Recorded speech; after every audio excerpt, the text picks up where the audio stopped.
Fine. Good evening, everybody, and welcome to Minions of the Zoo Night Stream, Thursday edition. I'm your host, Prospero. Minions joining me this evening are the Harry Channel Good evening. and Sanguine Mathghamhain, Good evening, all. and our glorious great friend of the Minions traveling exhibit, DrFunctional. I am glorious. You are indeed Ah, glorious. and now echo from the freaking stream. Oh, Hi, great. how's it going? Doing okay. How are you? I always love it when that happens because I'm like, where's that noise coming from? Yeah, why, Sanguine, stop talking over me. Oh, wait. It's I have not yet begun to speak over you, boy. Boy. well, tonight's all about speech anyway, so that's a good thing. We're going to be covering some topics that have to do with speech, the freedom of it, the freedom from it, according to certain imbeciles who like hate speech laws, the forced speech by some educators who would like to compel speech, and a couple silly things. I'm going to just dive right into it unless somebody has something compelling to tell me about their day. Not Anything? particularly. I first would like to wonder where do the four of us stand on our stances of free speech? Because I'm pretty much an absolutist. Unless you are in a position of like authority, calling for direct action, violence, etc., to commit a crime, or knowingly using that to cause harm to people, like the colloquial yelling fire in a movie theater. I'm pretty much an absolutist on speech. You should Man, you have didn't the even right. buy me dinner first before you started. You came at me with that topic, man. You were warned. I was like going to talk about something completely inane, and then suddenly it's like, holy shit! Litmus test right out the gate. Yep. It's Well, fine. I am a free speech absolutist, so I thought I should just Yeah. speak. Yeah. Yeah, No, it's fine. Well, I'm yeah, actually. good. I think by the definitions you're using, I'm a free speech absolutist, and I'd be shocked if any of us here aren't.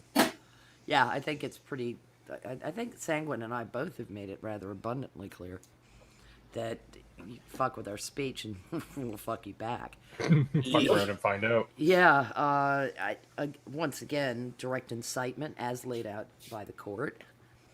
And I am always willing to see that in certain context as well. As maddening as I found Maxine Waters' words, and I did think you could make the case that they rose to fighting words and direct call for action. I did not see any purpose in charging her. I thought it was best to scorn and criticize her speech for being so perilously close to the edge of incitement of violence that it and handle it that way, because I believing in personal responsibility above all other things in action. I I I do know that there are inciting things that can be said. Let's go burn down their house. Come on, guys, and everybody goes and burns down the house. That can be that's incitement. That's not a dog whistle, even Right. a little bit. But Right, that is a direct call to action. Saying that you want people to get in their faces, that's a call to harassment, not necessarily violence. And I'm very squishy when it comes to harassment or harassment charges, especially when the only thing people do is use their speech to, in quotes, harass someone. I think when Well, you yeah. physically surround them and bump them and that kind of thing, when you show the bad behavior of bursting into a private establishment and causing a scene, I think there are other charges that can be levied then. Well, Yeah. even on a philosophical level, you're taking away their right, their choice to not have to listen to you. We don't have a freedom from speech. Yeah, that's my point. Like, I mean, Yeah. in any sort of other scenario online, or if you're just talking across the street or something, the other person can choose not to listen to. But if there's some kind of an incitement where people are physically surrounding you and invading your personal space to the point where physicality might come of it, Yes. that's kind of a different story. Absolutely. Yeah, Absolutely. if- Not I about think the that's speech. Yeah, you're- exactly. It's no longer about the speech. It's And about it- the physical. Yes. If you're cutting off any ability for them to retreat from the situation, that's when I would go, okay, now I'll acknowledge verbal harassment as a thing in that sort of situation. But if they have the ability to go, okay, I'm just going to fuck there off. there are vague laws like creating a public nuisance. Yep. And hey, BP, Hey, welcome. I'm Hey. sorry. I forgot what day it was. That's you're gonna have to take the newspaper. It's just and make sure it's hey pink collar. What day is it? Well, that's what happened. What happened was I fell asleep with the boys and I woke up at 11. And I came downstairs and I'm just like checking my notifications and blah blah blah, and I missed the Twitter DM. And Pink Hollow goes, "It's 11:30 on Thursday. Aren't you supposed to be on Minions?" I'm like, "Fuck." Nice. I suck. Well, better late than never. How is everybody doing? We're- Doing Good. pretty well. You now have to answer Functional's question. Functional. You have to put it to BP. You Oh, put- You put it to the rest of us. What's Functional's question? He stepped away to deal with coffee, so his question was Okay. basically, are you a free speech absolutist, or how would you describe basically your position on how absolute you view free speech is as a right? So my feeling is until you start inciting violence, up and until, right? If you are inciting violence on a mass scale for no reason, I'm not behind that. Like, if some idiot, like, I'm not behind, I do not think it's free speech for someone to go, fire, in a crowded theater, right? No. Falsely But- shouting fire. Yeah, that is. But if you are expressing your opinion, you may have a loathsome opinion on something, right? You may be like, for example, all these morons that keep showing up over on my other platforms and in my lives and stuff, saying stupid shit, right? Is it annoying as fuck? Yes. Do they have a right to do, like, are they inciting violence? No, right? It's annoying, but they have, unfortunately, the right to be stupid. Do you know what I mean? Like, they have the right to show up and say stupid things, but I have the right to make them, or to point out that they're stupid. Do you know what I mean? Like, the free speech goes both ways. If you're gonna show up and be an idiot, I have the right to go, look at what an idiot you are. Yeah. Absolutely. You know, like, that's my... That's fair play. It's not a matter of law. No, but I agree, like, say in Canada, right? If somebody... Because a lot of people say that in Canada you can't question things, right? Or, like, we don't have free speech the way you guys do, right? But if somebody, say, put a political cartoon in a newspaper that people didn't like, right? They would not go to jail for it. They may be lambasted for it, right? But they have the right to put that political cartoon up. Do they, though? Because Yes. what about this Ontario Tribune of Civil Rights or something? Human Rights that Tribunal? they fined a comedian for a joke about, well, it was a joke about disabled people or a disabled person, but it still was pretty much more a joke than any kind of incitement or anything else. The Human Rights Tribunal is basically, I would call it a kangaroo court. It is, but they it managed to shouldn't get a exist. judgment for 4 figures against this comedian. So not going to jail may be part of it, but people seem to think that somehow property is different from causing somebody physical harm.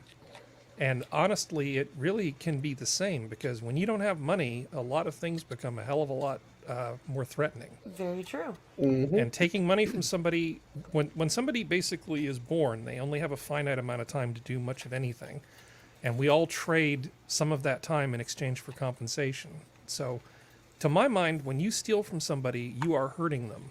Not in the sense of punching them in the face, but you're enslaving them a little bit, or stealing their own profit. I mean, I take this stuff very seriously. I think that theft is every bit as bad as violence, and sometimes worse.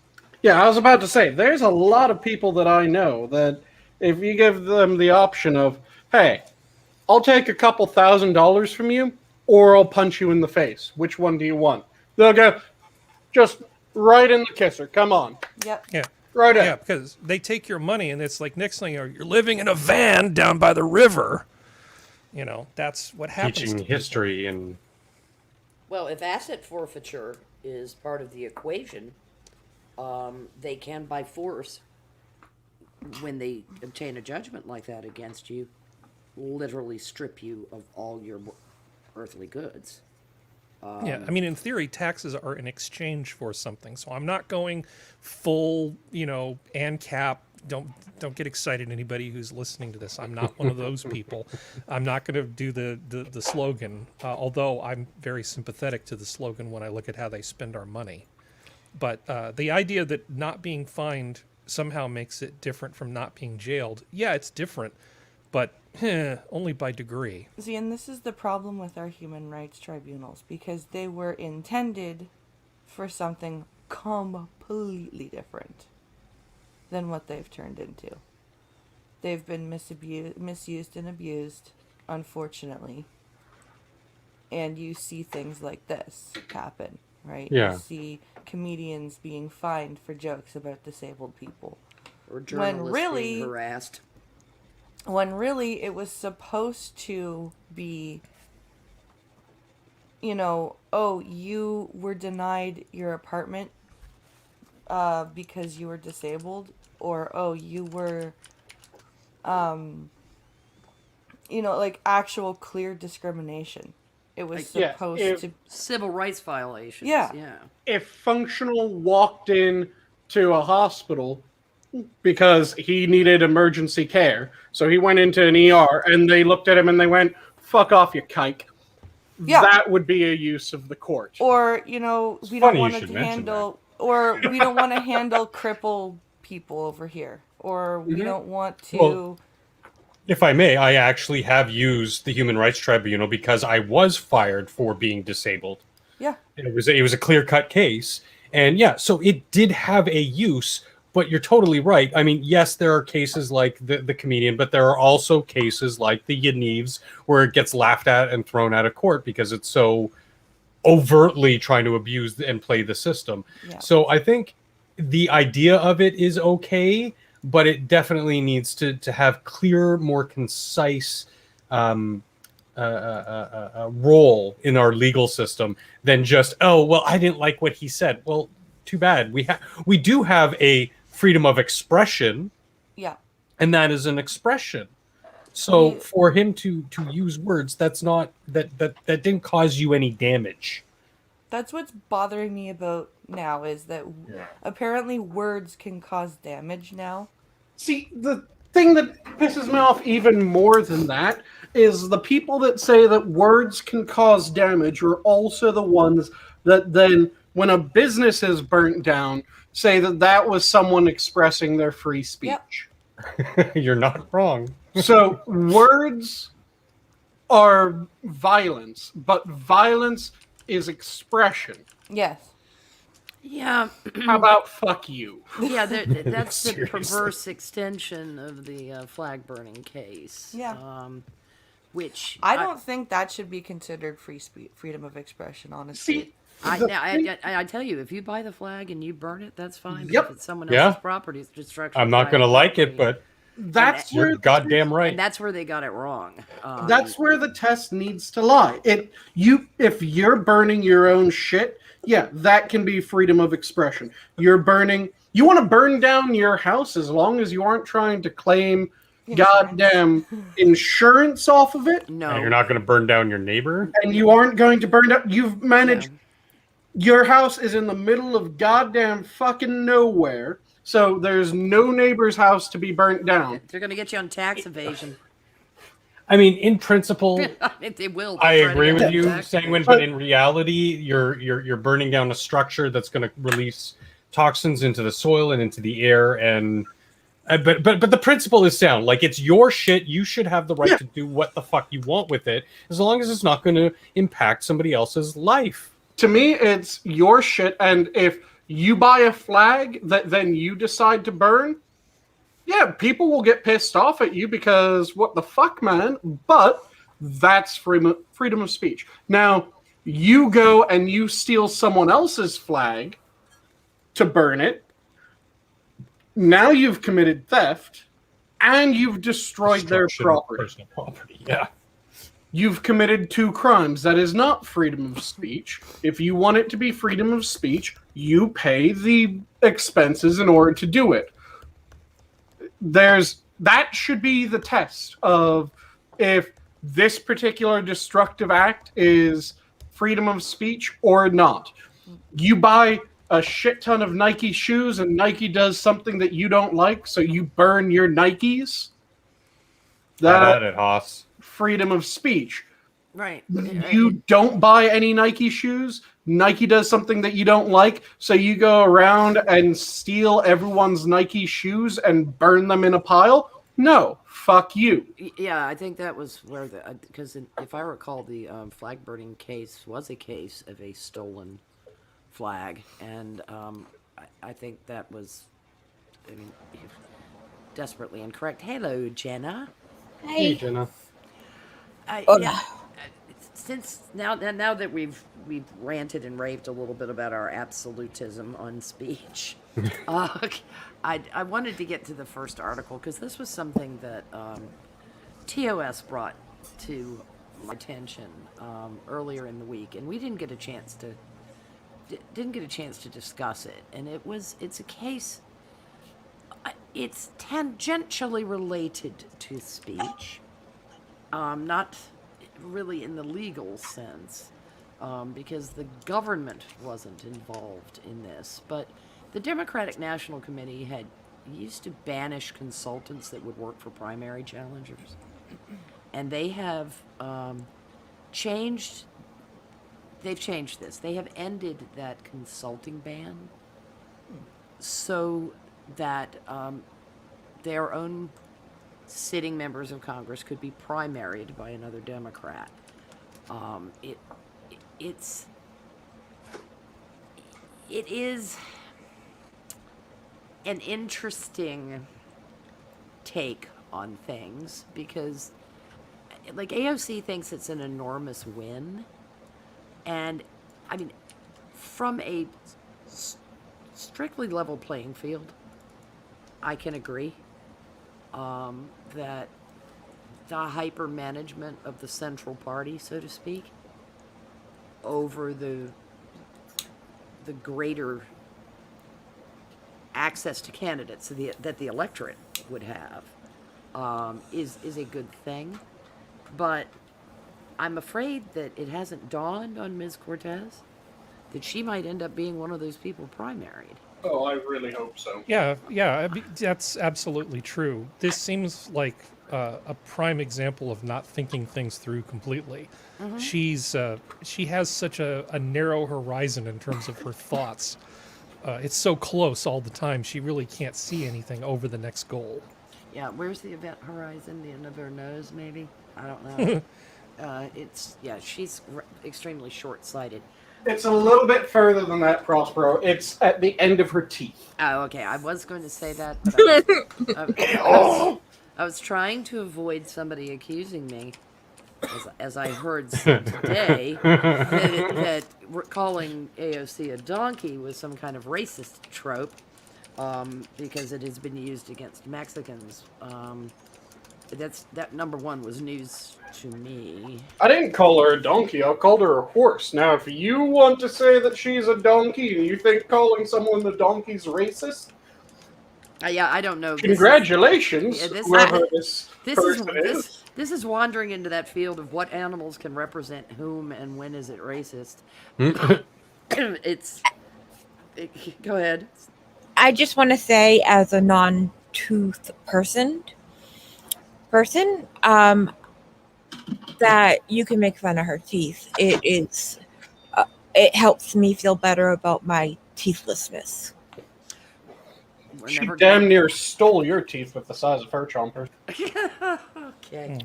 How did you know that's what happened? Well, but anyway, I don't know what you guys think about this, but I do think the more speech, the better. And that includes the more primary challengers, the more opportunity for the franchise to choose between candidates that represent them. I understand the power dynamics within the party, where you might end up with so many challengers that you cannibalize the vote. But I would rather more political activity than less, just like more speech than less. Yeah, and I've said it, I don't know how many times before in previous streams and just conversations on Twitter, goddamn everywhere. I am always of the mind that the way that you beat bad ideas is with good ideas that were expressed more eloquently. And this, to me, is a step towards that, where you get more voices going in, and I'm perfectly happy with more voices going in.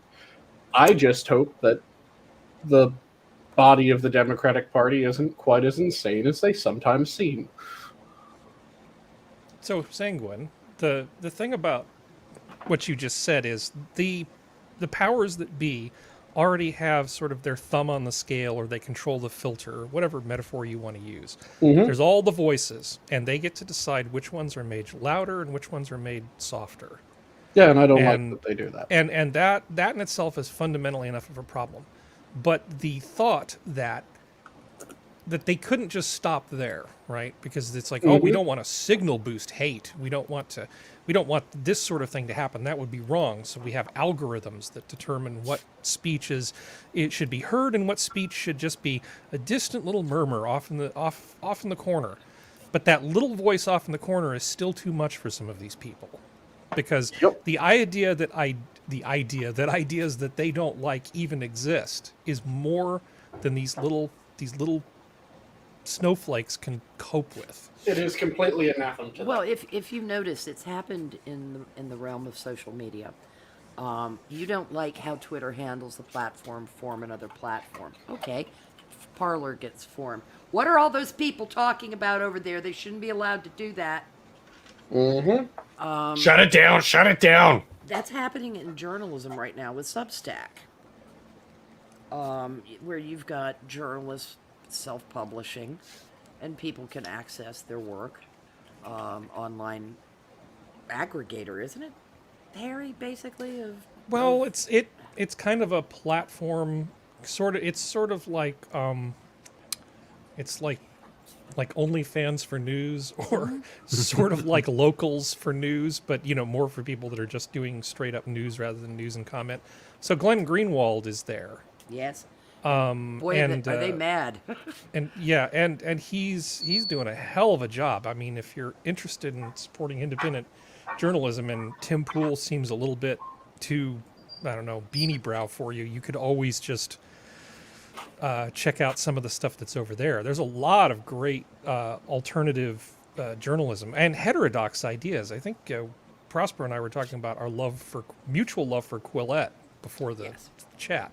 I really like Quillette quite a bit. So they do not like the existence of any of this stuff, because you're either talking about science that's haram, or you're talking about news that's haram, or expressing viewpoints that are haram. It's not a good thing. And they really need to stop, because there are two psychological things that they're basically working against. One is the desire for people to believe kind of stupid, loony things, like the thing that drives flat earthers.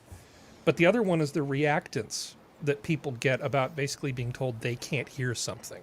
Yep. You know, like I told Elowen just a moment ago, she made a remark, and I was like, man, I would really like to make a joke right now, but I just can't. Not in the current year. And she's like, now I really want to hear the joke. Exactly. Yes. Exactly. I understand that you're so afraid of flat earthers that you're willing to destroy everything around you, but all you're doing is giving a boost to certain types of people, to ideas that would otherwise be soundly mocked and ridiculed. Yeah, it's an idea that has been expressed a number of different times in a number of different manners. The one that, due to pop culture, is the most commonly known one is from Game of Thrones recently. The idea that when someone says something that you don't like and your response is they must be silenced, that makes people wonder, what do you fear about what they're saying, rather than think, yeah, that person must be wrong. And the way that they phrased it in Game of Thrones is when you cut out a man's tongue, people aren't wondering how he could say something so wrong that he deserved to have his tongue cut out. They wonder what you feared of what he was saying so much that you cut his tongue out. Yeah, it's there's this interesting case going on. The New York Times reporter Taylor Lawrence, who really gave the big boost to Claudia Conway's bitching and moaning and griping about her parents. She's getting some pushback, and everybody's upset that, she picks fights with people she's covering as a journalist. And, people like Tucker Carlson have pushed back, and now everybody's upset that Tucker's pushed back, because they're always upset with everything Tucker does. And now there are all these assholes standing for Taylor Lawrence, and she's being harassed. This is an interesting thing. When journalists can attack other journalists, but when those journalists fight back, they scream and say, I hurt my hand slapping you. Because, think of how obsessed CNN and MSNBC and some of these places have been with Fox News. Particularly CNN. I swear to God, they're fucking paying people to, just watch it and count the minutes that are covered on stories. What a pathetic fucking life you have to lead. Oliver Darcy, looking at you. I was just thinking that. Go ahead.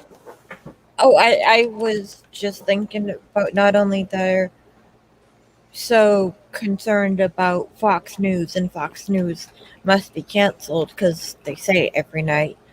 Don Lemon goes off on how everyone is racist except for him, and apparently his good old buddy Chris Cuomo. Oh yeah, Chris is black on the was, inside. Yeah. Yeah, that's from all the people his brother killed. Yeah, you really are an asshole, Chris. We just didn't know you were going to wear it instead of your meat suit. It's just... Well, to be fair, Chris is only black on the inside when Don Lemon and him are really close together. Oh, So that's semen. Ha ha ha ha ha ha. But this is. I bet he's a bottom. This apparently. Chris or Don? I think both, but I'm wondering which one you meant by he. Passive bottoms. Neither one of them are power. They just lie there. Lie there like happens. A dead fish. Just staring at themselves in the mirror. Yeah, oh God, I love me. I love They me. love each other. They love themselves more than they love each other. Yeah. The ride. God damn it, this just reminded me of one of my, or in fact, my best friend used to say this anytime that someone told him, fuck you. His response was, you wouldn't like that. I'd just lay there like a dead fish. Yes. Yeah, that's always the classic, and it's my favorite that came up after that was, tell so and so, or fuck so and so, and it's like not with a borrowed dick. Mm-hmm. Not Not with your dick, him pushing and her filming it. Yeah, from your worst enemy. I wouldn't take my worst enemy's appendage and screw these people with it. It's not worth it.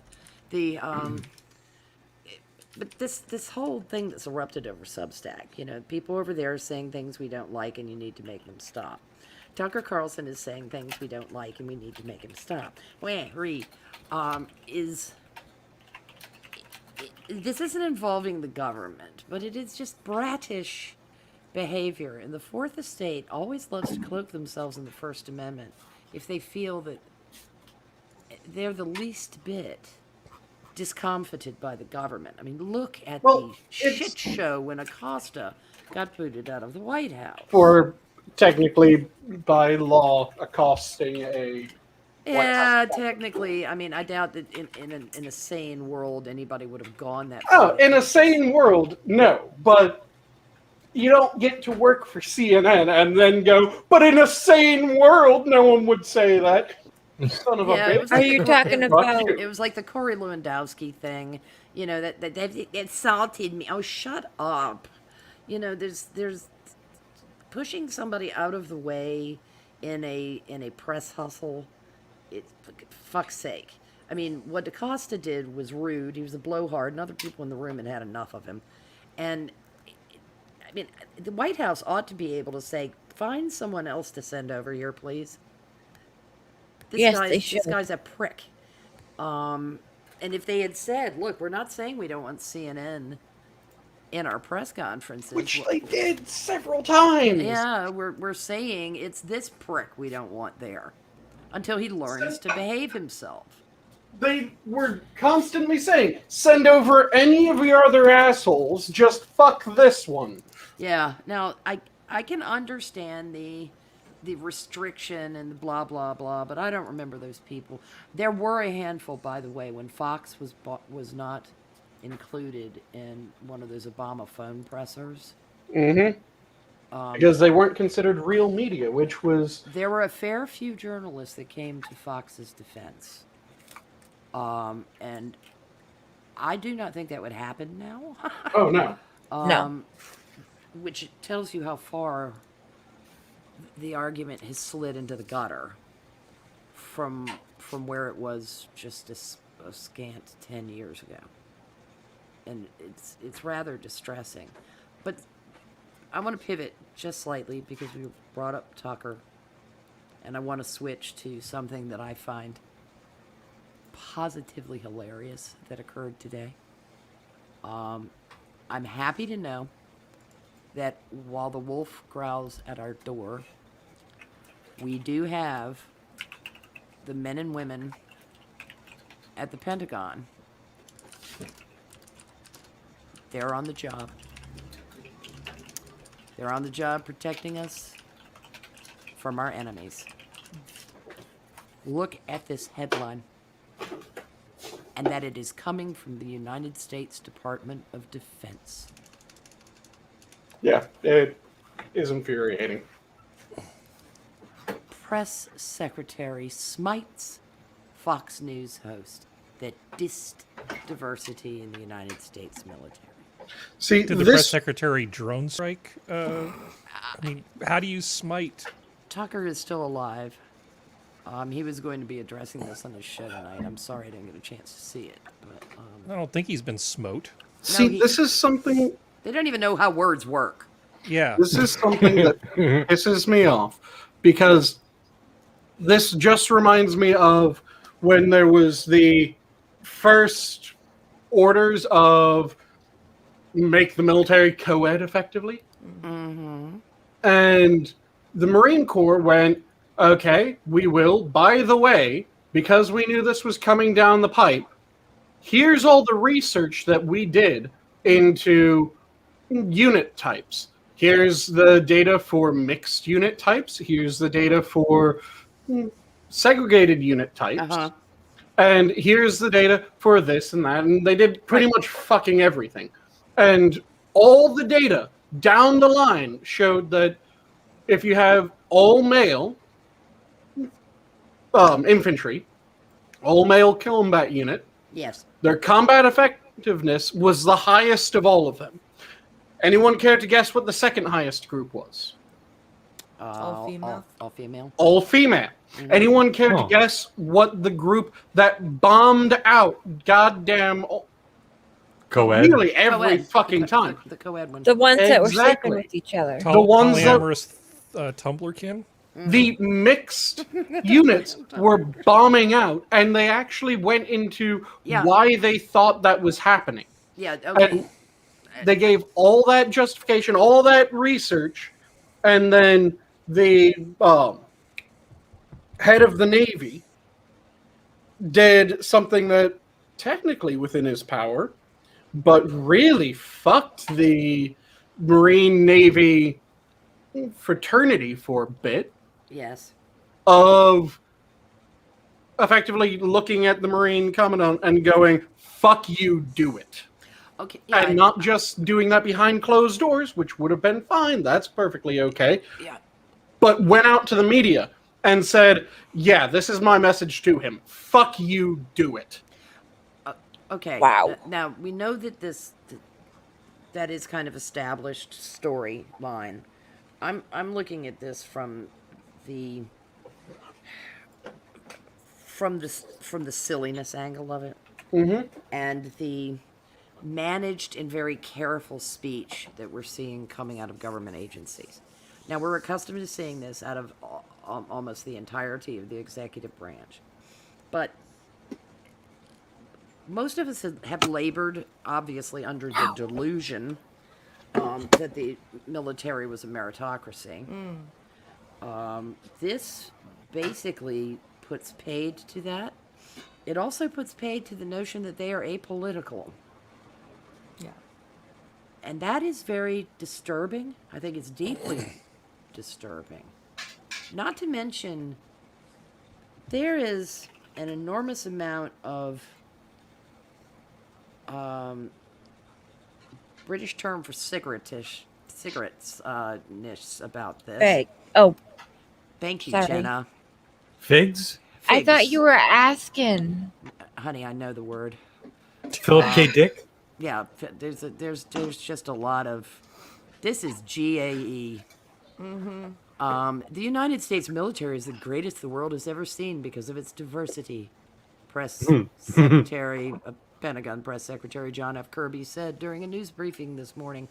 Kirby addressed this because a Fox cable news host used his show to denigrate the contributions of women in the military and to say that Chinese military is catching up to the U.S. military because it does not allow women to serve in the percentage the United States does. This is accompanied by a very lovely stylistic picture of chicks in uniform. This, ladies and gentlemen, is West Point. Congratulations. Your kabuki is delightful. The Libyans did Is it it better, only honestly. chicks? Those are all chicks, including the ones that don't look like chicks. Including chicks with. Never mind. Yeah. Why is that one Duffy's bitch guard calling looked her really sword good. point? Yeah, a couple of them are hot as fuck, but they're all in the band. Why? Is I mean, the that uniform one- doesn't kick their hotness up about 2 points.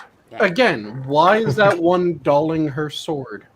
Yeah, I don't know, but it's just, this is terrible. I like the one in the bottom, second from the bottom left. She's just sort of like, hey! I know, I'm fabulous. I'm in uniform. There's another one at the top and in the middle. Oh my god, this is so terrible. Yeah, I'm terrible. so afraid of this military. I mean, It's doesn't the this one from the strike yay fear? that is the mirror of the yay on the other side that is dulling her sword, and that annoys Let me know when Yeah. you guys want to be serious. Yes, we Okay. would. I would like to be serious about this because this is the kind of garbage that the Pentagon's putting. I mean, look at these delightful photographs. Hi, girls. Thanks. You're all messed up. This is great. Pentagon. This It's a- isn't they- medium. This is the Pentagon, which is so. Well, Yes. You know the One more Yo Dog thing. meme where Yes. where you say I put a thing on your thing so you can thing what you thing with exhibit. Am I just that old? Mm-hmm. But Yep. yeah, basically this is Yo Dog. I put a virtue signal on your virtue signal so you can virtue signal while you virtue signal. Yeah. It is. Yep. It really sorry is, for the yeah. night. Sorry for the 2006 meme there, but I thought we were being serious. Am I the Yeah, only I one was wanted to who be. is picturing the USO show from the South Park movie? I'm super. Thanks for you for asking. Yeah. That's next. See, this is making me want to call up my mom and go, "Hey, have you seen the shit from the Pentagon?"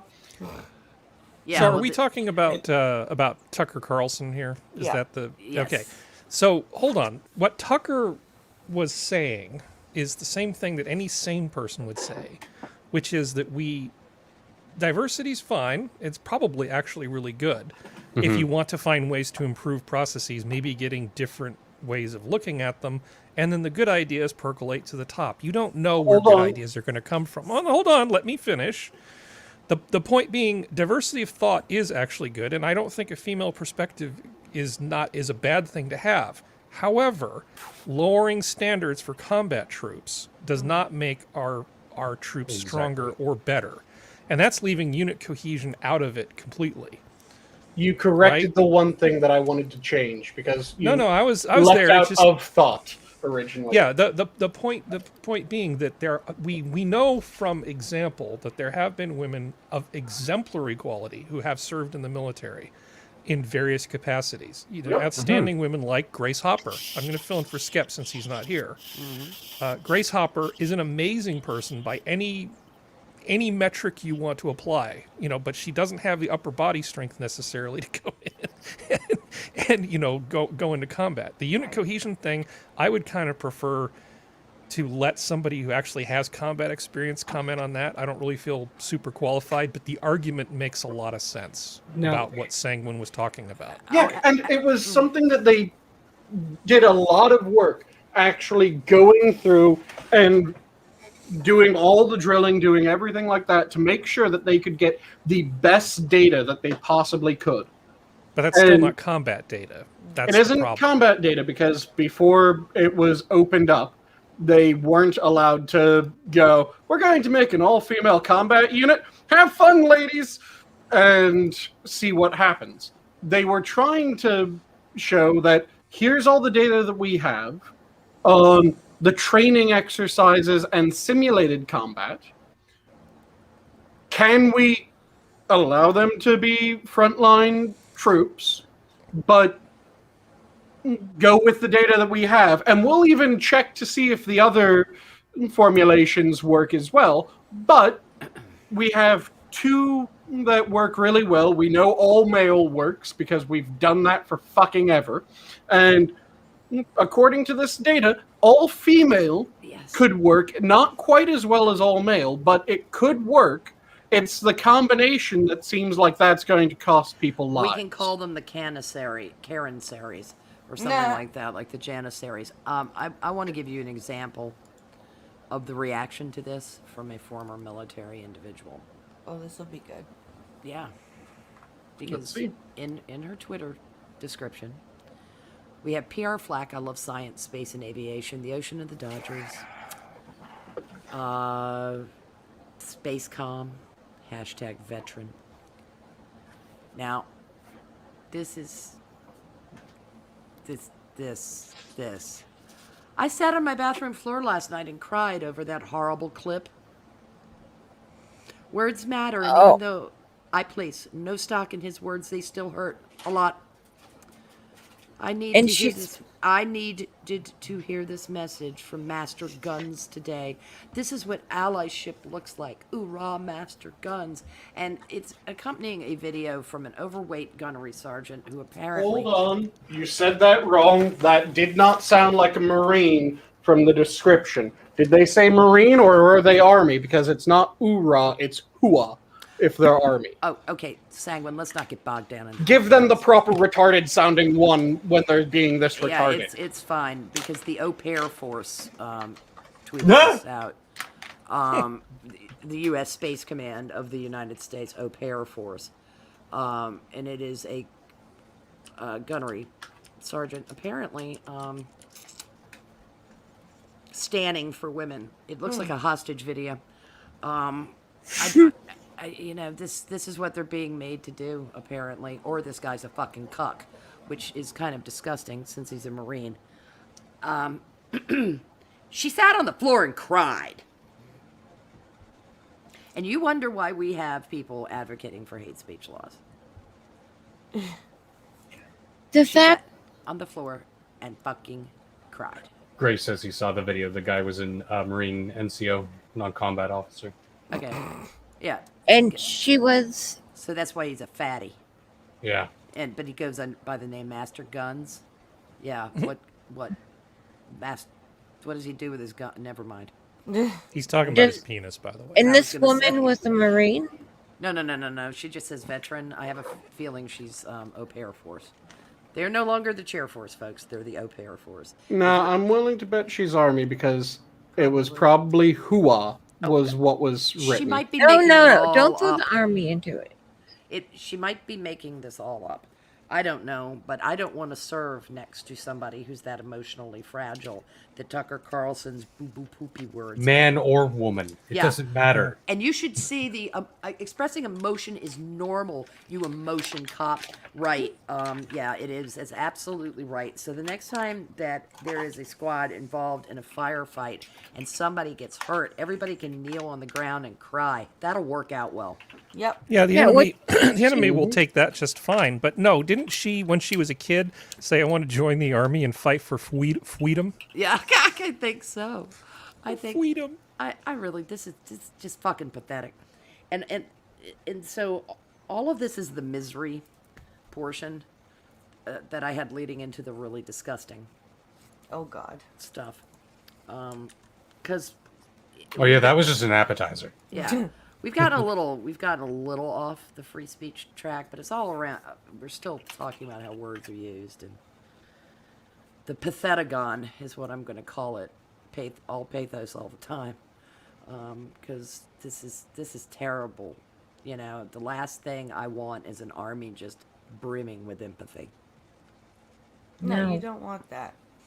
I'm sorry, I don't want a squad of sociopaths running loose, but there's got to be a happy middle. Sometimes you do, but yeah, no.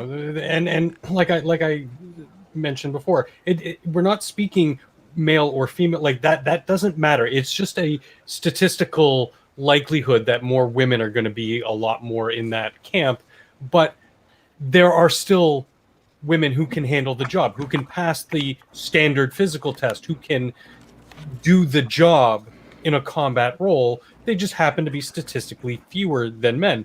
And, you know, we've seen plenty and plenty of men get washed out because they can't handle it. Yeah. So it's not a gendered thing. And that's the thing. People need to understand that, like, people, like, it, when they say wash out and everything like that, you're asking people to go and kill other people. Mm-hmm. I For was gonna- our freedom, for our safety. And so, Not just kill people, but potentially get killed get as killed. well. Yeah. You're making you're the asking- ultimate sacrifice. Yeah, you're asking people, and it does, like you said, it doesn't matter gender. You're asking somebody, hey, go take a life and possibly risk losing yours. And when you know, we need people who are able to handle themselves. And you're right, like, men, there are plenty of men who, you know, they've done a few tours and they've had enough. They've snapped. And you know what? It's a job that it's not an easy job. PTSD's a thing. Yeah. Yeah, it's not for everybody. No, it certainly isn't. You can't cry on your bathroom floor when you're gonna see children being killed. No. No, you No, do you You that do can't that after later. stop killed them. there. You do that later. Well, You know. I didn't say you killed them. No. It was just a I'm joke. saying Yeah. I'm saying that one's emotional responses are frequently are brought out later. Yeah. And Because Yes. it's a matter of self-control and discipline, unit Yes. cohesion, and not losing sight of the mission. yeah, And it's like the funeral example that I always Yes. give. There's a time for everything, and you need to know, is it that time? If you're able to do something in order to improve the situation, You don't have time to fucking break down and cry. You do that later. You do Ain't got that. time to bleed. Yeah, you do that once all the work that can be done is done, and once everything, once everyone that needs you to be strong for them has reached the point where they no longer need you to be strong for them, then you're allowed to surrender to it. Then Yeah. you're allowed to You can have break. your cry. Yeah, Yeah. you hold strong until it is. There's nothing else that you can possibly do. Yep. Yeah, we could talk about this all night. I mean, I almost kicked it to another night, but I thought it just chapped my ass so much that it was so aggravating. Back to speech, though. Back to the really hardcore speech issues. Hateland passed their Scotch speech law today. Oh, Canada. Oh, wait. No. No, No, wrong, Scotland. wrong shithole Western nation, right? Yeah, Scotland. What did they pass? They're Oh, boy. Hamzy useless as crap is what they passed, and they passed it at a rather depressingly sizable margin in the vote. The law itself is a hate crime bill, Oh God. and it basically is eyes of the beholder kind of thing. Yes, thank you for your. Yes, it was a helpful thing on cookies. Go away. And it's not even just eyes of the beholder. It goes past just standard eyes of the beholder and goes straight to, if we can find someone that will say that what you said is hateful, Okay. you're fucked. Yeah, I've got the overview of the exact bill. Hate crime is the phrase used to describe behavior which is both criminal and based on prejudice. There are already laws in place to protect certain groups from hate crime. This bill aims to do three things. It updates these existing laws and pulls most of these laws into one bill. It also adds to the groups currently specifically protected by hate crime laws. Criminal courts can generally take into account, criminal courts, mind you, can take into account any prejudice when sentencing a person. Also, people are protected from hate crime through specific laws that apply. People are currently protected by specific laws on the basis of disability, race and related characteristics, religion, sexual orientation, and transgender identity. This bill adds age to that list and allows sex to be added at a later date. The bill creates a new crime of stirring up hatred against any of the protected groups covered by the bill. The bill also abolishes the offense of blasphemy, which has not been prosecuted in Scotland for more than 175 years. What they've done is they've replaced religious blasphemy with political blasphemy. Yep. This is so goddamned disingenuous as to be terrifying, because intent is in the eye of the beholder. And this piece of trash passed by, I believe, a margin of 50 votes. Oh my God. Yeah. I mean, even that surprised me. I knew it was probably going to pass with how fucked up their parliament is, but I didn't know it was going to pass by that much. And Prospero, I'd say it's slightly worse than just they replaced religious blasphemy with political blasphemy, because they didn't even just do that. Effectively, at least the way it sounds to me, they removed religious blasphemy against certain groups. Well, yes, because religion is Well, still included in this. Religious blasphemy against other groups in the law. Yeah, they rolled it into the political blasphemy. You know, one Yep. shall not take the prophet's name in vain. The vote was yes 82, no 32, and 4 abstentions. Wow. Yeah. Well, here's my stupid hot take. Okay. Political blasphemy is actually worse than religious blasphemy in the sense that religious blasphemy is a lot easier to determine what it is, because things are sort of codified and there's certain types of things you can say that are just not allowed to be said. this political, social blasphemy, whatever you want to call it, for hate speech that they're coming up with is so loosely defined that it can be used against anybody at any time. There are no criteria at all other than the purely subjective ones, which means that you're giving the government the means to prosecute or persecute people for just because it suits them. Yes. So if you get on the wrong side of any particular politician or somebody who just doesn't like the cut of your jib, this is just a machine that will grind you into a fine paste mercilessly. And that's just a thing. There doesn't even have to be a victim. Yeah, with blasphemy, there's just certain things you don't say. Easy, right? I agree with what you were saying. My point was that it was that they were very specifically, due to the fact that religious issue or things that were viewed as hate speech towards religions was put in. It seemed like it was very specific. We'll remove blasphemy in these regards, and we'll continue to allow blasphemy in these regards. Yeah. Well, I'm just trying to compare and contrast with the Satanic Panic and the Moral Majority in the 80s, because this isn't the first moral panic we've had, and it's not the last. However, it's the scale of it is so much greater than anything we've seen for a very long time, and I don't think people comprehend that. And I think something that people need to understand is since this has been made law in Holyrood, it's not long till it is made law in Westminster.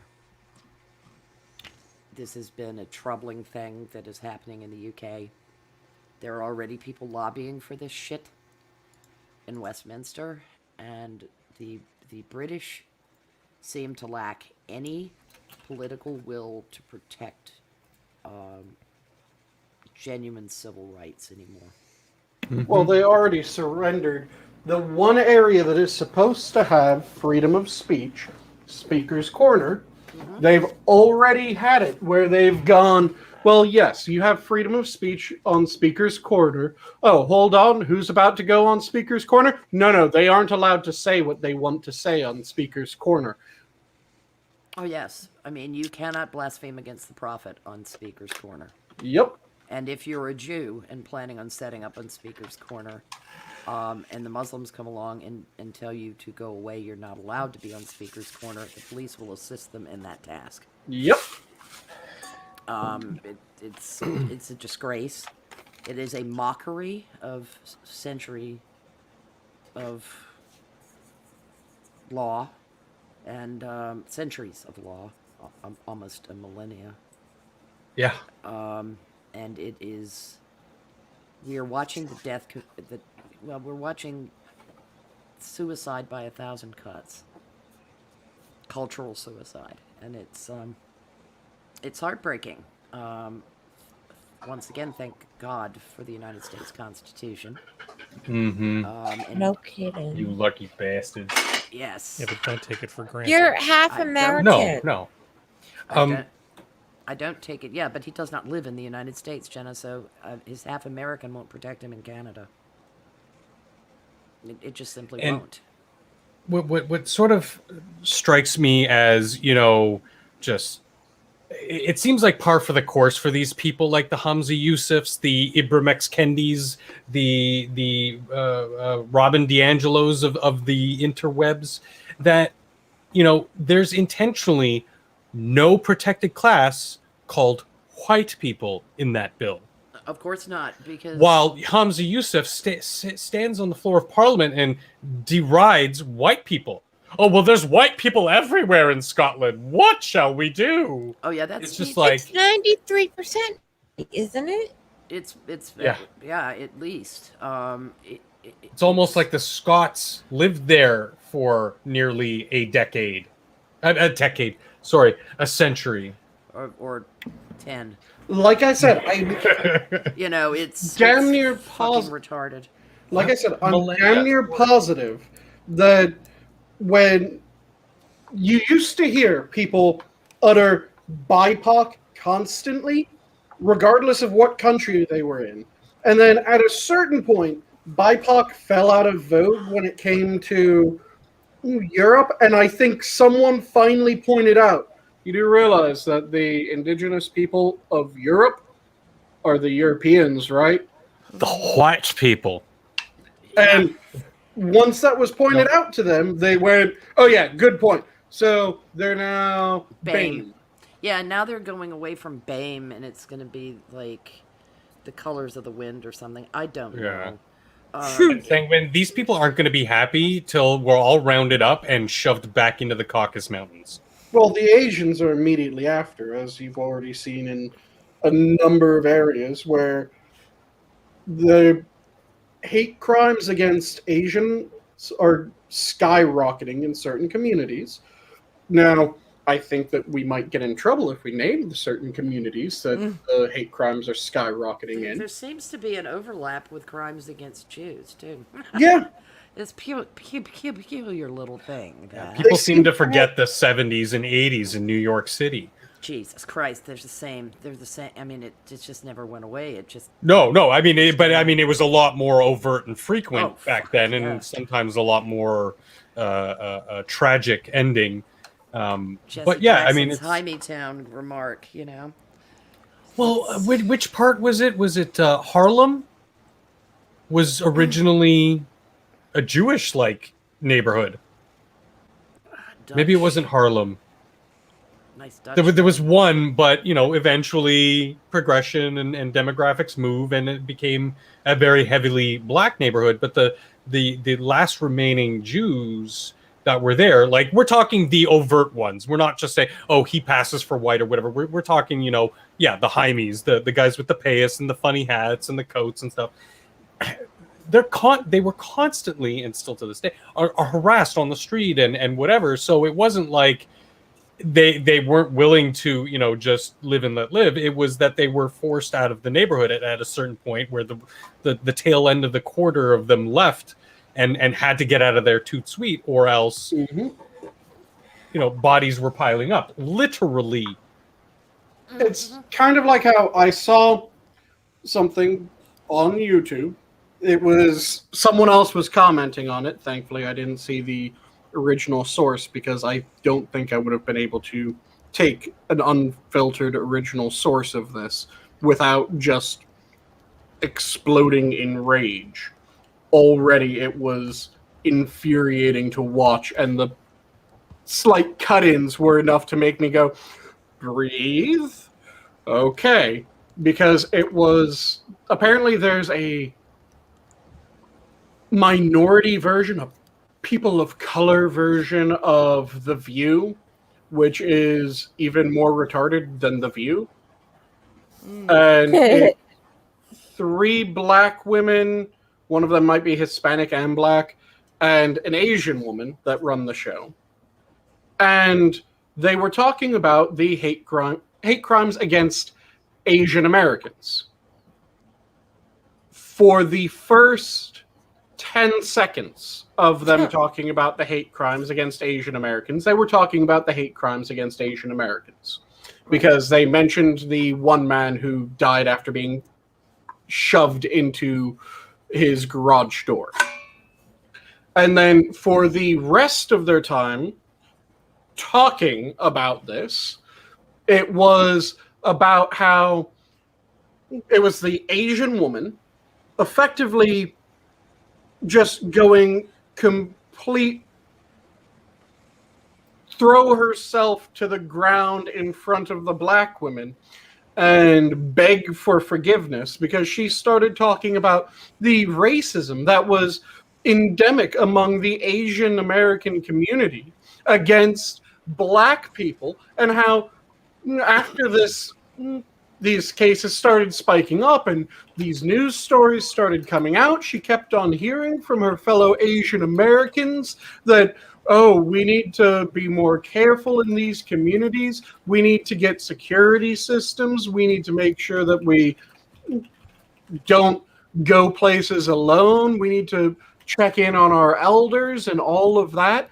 And it was just naked racism. They were worried about black people in their communities. And we really need to deal with the anti-blackness in the Asian American community, the naked racism. If we want to really change the world for better, we need to deal with that. And I'm going, you're talking about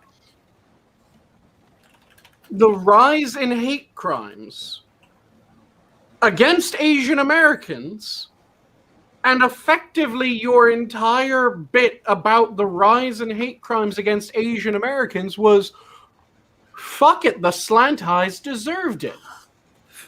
So, thank you, Stephen. Okay. Okay, BP, you okay over there? I heard that. Oh my god. Well, That was functionally what it was. It's ridiculous. Hey, don't bring me It's- into this. well, this is crazy, but I can't. I just what self-flagellation that is. It's ugh. Yeah, she was almost crying while talking about the racism against black people in the Asian American community. Well, Yeah, In 'cause- that's cases where it was like 80-plus-year-old Asian Americans fucking being murdered. oh yeah, but this is the good thing about free speech. We now know this individual's an idiot. yeah. And there is that advantage. It's frustrating because you run into crybaby boobies sitting on bathroom floors because a mini pants TV person said something, and then you get self-flagellating nitwits like that bitch. But hey, it helps me in asshole identification. That's kind of what I want all the free speech for. Please, let me know. Right. Yeah. So I can avoid you. So we can sit at the sidelines and be like, look, there goes the idiot who thinks, so-and-so's inferior because of the color of his skin. Oh, pish Yeah. posh. Hey, mock them. Mock them, yeah. It's in just to move on to more idiocy. This is loads and loads of idiocy. We touched on a story Barry Weiss published in City Journal about Harvard Westlake School in LA, and the parents were so intimidated by what their children were being taught and so concerned about publicly speaking out about it. They pay the privilege of $40,000 a year to send their children to a school that has them afraid to speak up about the curriculum in the school. I'm Which I- sorry. No, if you're paying, Yeah. you should have a fucking say. Oh, no. We need to make sure that Miffy and Biff get into Harvard, honey. We don't want to rock the boat, and we also don't want to end up living in a refrigerator under the freeway because they're literally afraid that if they speak up or identified as finding CRT education and things like that objectionable, that they will be named, shamed, and run out of employment, made pariahs in their own community. And the But sad Brett Parents- Weinstein. Brett Weinstein. Yeah, well, The parents are paying $40,000 a year for their children to be afraid to speak up. No, Yes. the parents are afraid. and to the children speak are up, afraid too. to speak up too. Oh, Yeah, because they want their education. They want to get in and keep their heads down and get the fuck out so they can. And mommy and daddy live have a life. expectations of them too, obviously. Yeah. And we had discussed that, and we hadn't completely exhausted it, but naturally something new came up on the horizon. Just when you think you might be able to actually legitimately circle back to a story and dig in more deeply, little nuggets of what the actual fuck, like this one, pop up, and I am not all that smooth. while you're doing that, Yeah. it's 20-1 for me. Oh yes, it is. So I've gotta skedaddle because my children's will Yeah, be up. my name's BP. I have a life and a family that I have to attend to and be responsible for. Right. Shill your shit, girl. So tomorrow there will be a coffee stream at noon, and Saturday, I'm not quite sure what our topic is yet, but it will be Star Trek stream, and that'll be at 5 p.m. And of Whatever course, it is, it's going to be good because Yep. we nerd out so hard on Trek. we do. It's great. It is great, and there's all. Make sure you check out my link tree, which is in my pin. It's in my pinned tweet on Twitter. There's like all my merch and Driving Apes merch, or Driving Ape / Pincalo. He's got his new, he reworked his t-shirts. Oh, good. So he's got some of his own merch too. It's all there. So go check that out. Before you go, what kind of ape is he? Is he a gorilla? Is he an orangutan? I don't know. Bonobo. He's just an ape who Okay. drives. Just part of the great ape family somewhere Yes. along the line. Okay. One of those, You know- of those random driving ones. It's not nice to ask a blind person what kind of ape she's married to. I Well think done, You might Jenna. be able to tell due to how coarse the hair is. Hamza. Did you check under the hood? Hamza Useless is on line 1 for you. All Oh, right, well, BP, guys. thanks for being here, hon. For sure. And take care. All right. Good Good night, night. guys. Good night. Night. Hey, So this is an Episcopal school, right? As I recall. Yeah. Yeah. So this is the thing. I don't understand this whole out-group preference thing that people are involved in. I don't get. Maybe there's just something wrong with me or my genetics, but the idea that you should hate yourself. I don't know if any of you are familiar with affluenza as a condition. So some people were essentially complaining that they couldn't cope with being too well off. And it manifested in weird sorts of ways. The fact that guilt has somehow been weaponized and that there's a group of people that are predisposed to this sort of self-flagellation. I mean, I guess it goes hand in hand with kind of some of the Christian undertones, which are not the parts of Christianity that I like all that much, but kind of makes sense from a religion of the downtrodden originating from, the time Right. and place where it did. Not my favorite part of Christianity at all. But it's just surprising to me that you would make a religious school and then almost want to cancel yourself for the sake of what? This isn't the equivalent of washing a beggar's feet, you idiots. That's not what you're accomplishing here. But they But I think in equated- their mind, that's what they think it is. Yeah, they equated, and it's interesting. It's the Grace Church School. They allow for no grace. The concept of grace is a pretty powerful concept in Christianity. Mm-hmm. And these absolutists self-flagellize, these hair shirt absolutists, white is wrong and up is down and newspeak is in and woke is our currency. They do not permit grace. If you blaspheme against this orthodoxy, you're a bad person. And there's no redemption arc for you. There is no gift of grace. And it is an incredible perversion.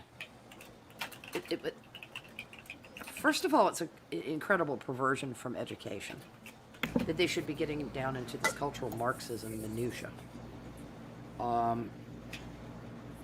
It's sickening to me because this is Orwell weaponized in a $57,000 a year private school. And why we have people are complaining about this, but their children are still enrolled there. What is Hopefully the not for matter long. with these ballless parents who their affluence is so important to them, they will not risk it for their children's future?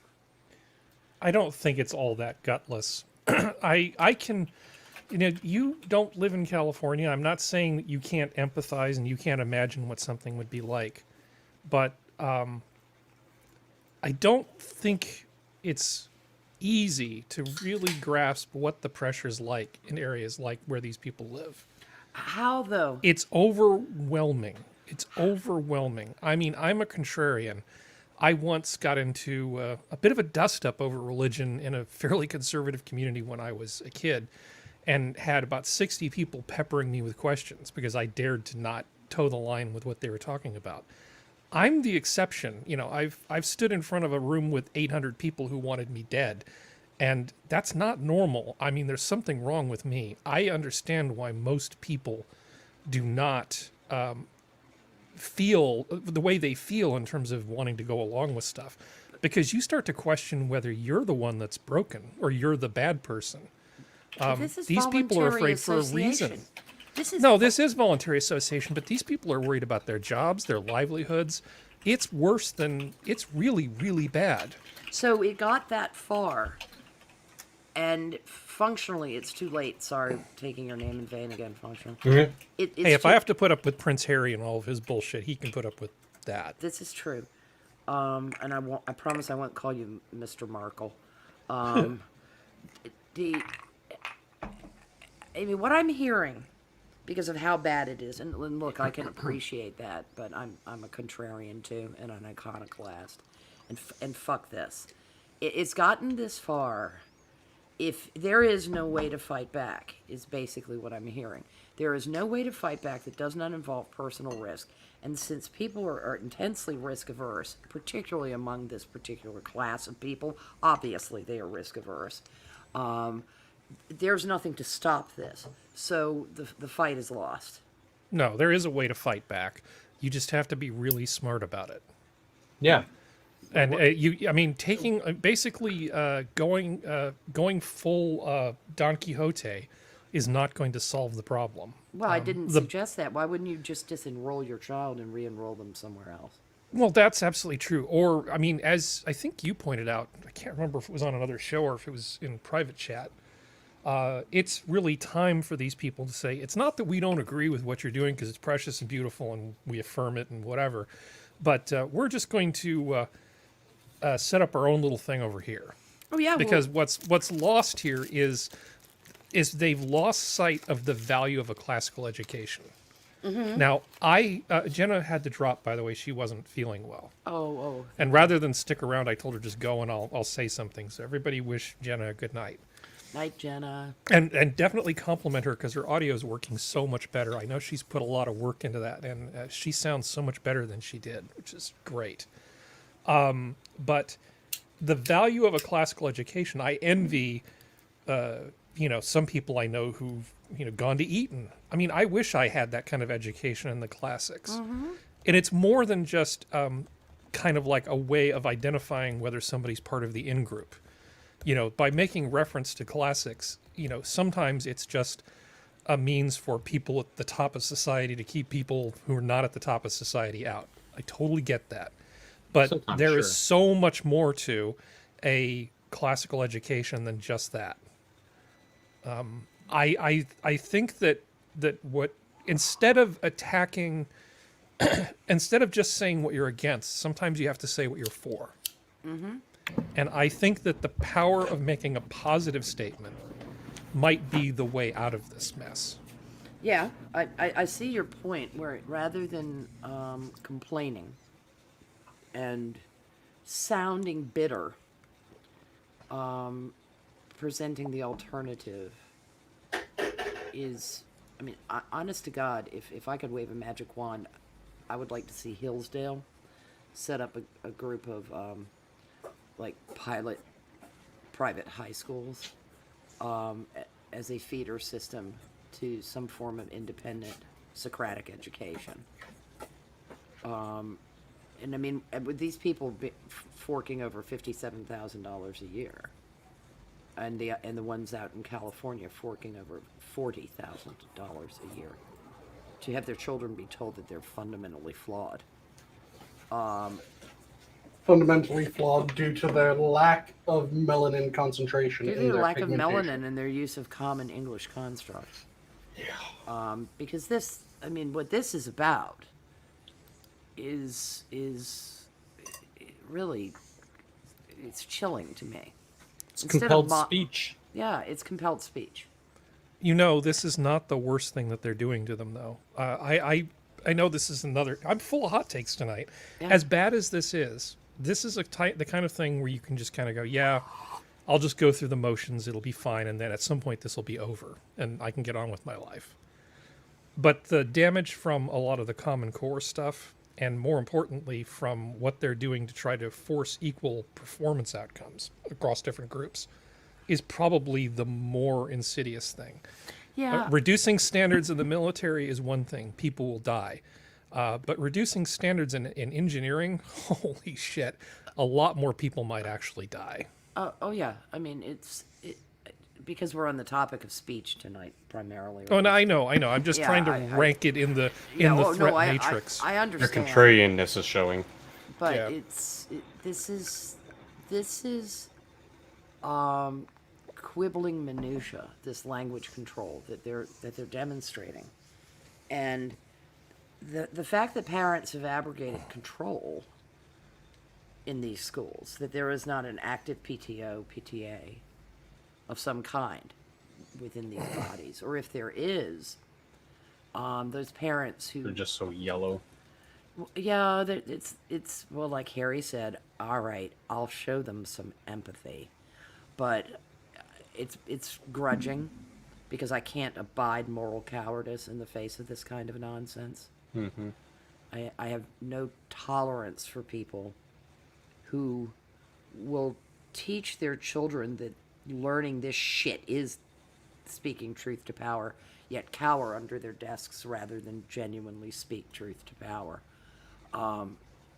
They're all hollow words.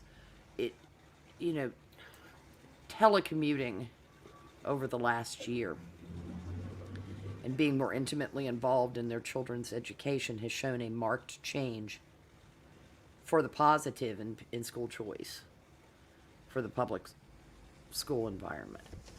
We're seeing a number of state legislatures take up moving the dollars to the control of the child. Quite literally, the money goes with the child. Yeah. And we've seen Rand Paul bring up legislation to that We've effect. already seen success of those programs Yes, we on have. a micro scale. Yes, we have. And Oh, they're coming after them, though.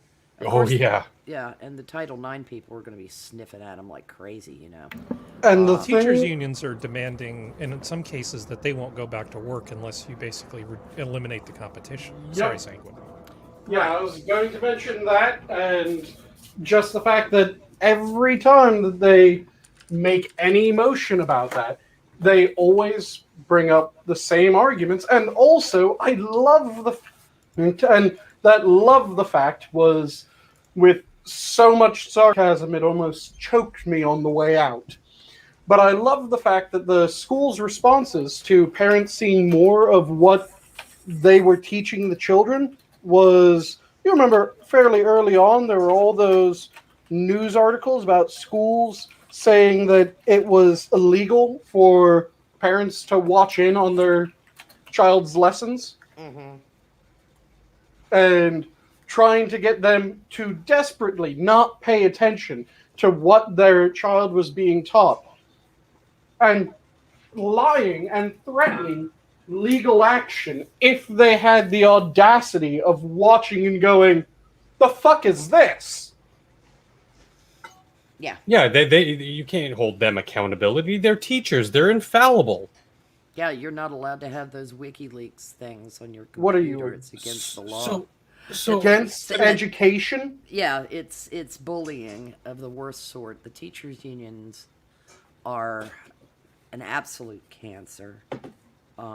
They have already destroyed at least a generation. By and large, their institutional researchers are seeing alarming drops in intelligence. I mean, applied intelligence in not students. just intelligence, but They've- drive, but it spikes Well, I mean, but the in the SAT scores are abysmal, and that's after Yeah, dumbing yeah. them down. It's not. but there's a plethora of other factors that are just piling on top of these kids, and I don't think it's hyperbolic when you say it's ruined. And it's more than Look at just the a suicide rate of generation. children. It's Yeah. more than just a generation by a damn sight, because we've had it for fucking I was generation upon generation. I was where not exactly not saying- quite generation upon generation, but we've had Yeah. it for an extended period of time where if someone shows any sort of aptitude or curiosity, the response from the school system was not, oh, that's amazing. It was, we need to beat this out of that child. Well, it depends on the school system. It's become more As a whole, it has become more uniform, but you're being a little hyperbolic. Yeah. I don't think I'm being half as hyperbolic as it seems like I am. I would say at least a generation, if not two, have been very poorly served by the teachers' unions. And it's showing. We were already behind. We were already behind in the 80s when the Department of Education was really cranking into gear. And all they've ever managed to do is get farther behind. Yeah, delay And- everything even more. Yeah, and all they ever do about that is say that we need more money. And all that is doing is feeding an educational bureaucracy and administrative class. Thankfully, up here, at least in my province, the parents haven't abdicated their power. So our teachers' unions are just as bad as yours seem to be in these big cities. They just the parents are still holding on to the reins and voting appropriately so that when bad ideas come in, it gets quickly removed because the teachers are like, we're not having this. And Yeah. it's helped because we still do maintain a very good educational standard up here. We're in the top 10 in the world.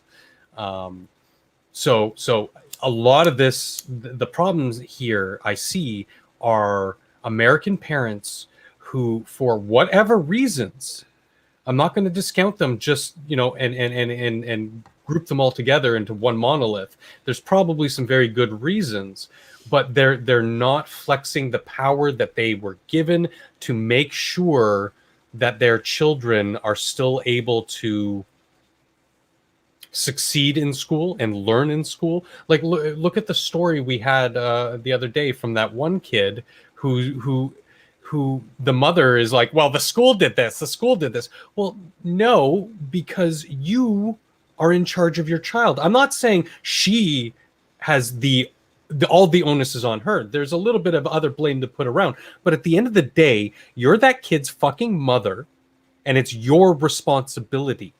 If they're not telling you, it's your job to go find out. Yeah, there's once again we've gotten into the More culture war, less. we've gotten into freedom of the speech. education aspect of this, and it's very difficult for all of us. I think I do speak for all of us in this to talk about education without becoming incensed about the manner in which it's being mishandled. I mean, polling numbers in the United States indicate that it's up from 67% to 77% of parents that support school choice. Those are very bad numbers for the teachers' unions.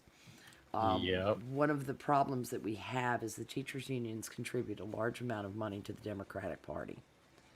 A lot of money. Yeah, and it's a delightful little feedback loop they have going, because the Democrats persist in supporting the teachers' unions against the children, because a dumb population is very easy to control. I mean, a lot of this is by design. This is not some random letter of the alphabet followed by a non. It's clearly by design. The teaching to the test is destroying critical thinking. It has destroyed at least 2 generations worth of. It doesn't mean all children of that generation do not have critical thinking skills, because parents serve as educators in enough households that you will see that the kid actually is just going through the motions in school, but has actually learned a great deal. Like I said before, keeping their head down, getting yeah. in, getting out. Yeah, making sure all the I's are dotted, the T's are crossed, and smiling and nodding when they're told they're terrible for being white or whatever. Sad, but It is sad, and it's an enormous amount of stress to place on adolescents who are already hormonally challenged, and and that is a physical and mental stressor. I'm not joking about them being horny all the time. It's a particularly difficult time because it would have been one thing if we went through those issues in sex segregated schools. It's another thing entirely in coeducation. And it takes a little bit of time to learn if you start getting hard at an inappropriate moment, give it a flick. Yeah, thanks, Sanguine. You're welcome. Yeah, and I mean, in an all-boys school, you know, an upperclassman might turn to you and go, "Oh, if you're getting the fear boner, give it a flick. It'll be okay." You know, they can learn from their brothers as the sisters can learn from their sisters. I'm going to turn into a fucking gender segregationist when it comes to education pretty soon because these people are making me crazy.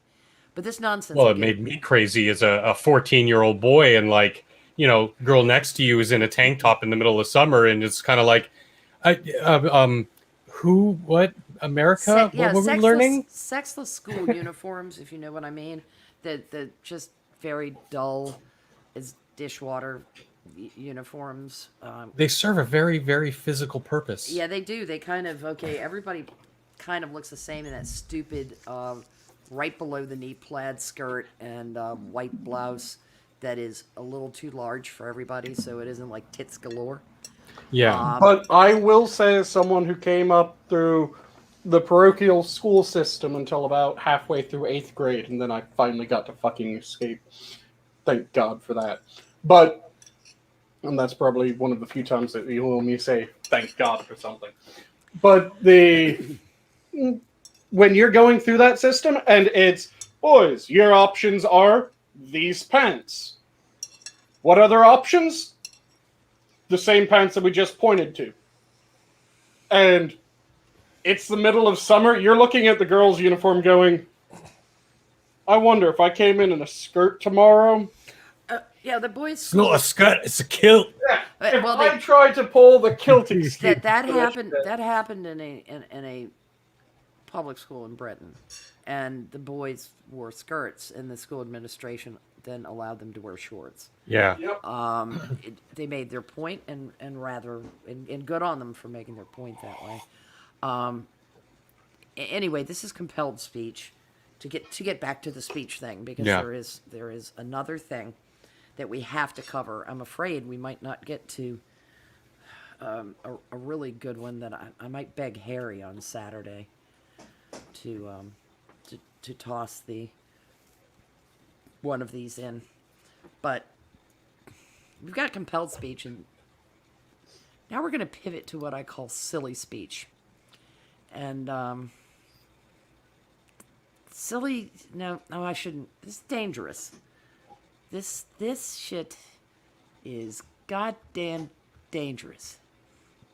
Not to mention it's really funny and contains some phrases that are spectacularly full of, what does Gad said call it, parasitized thought.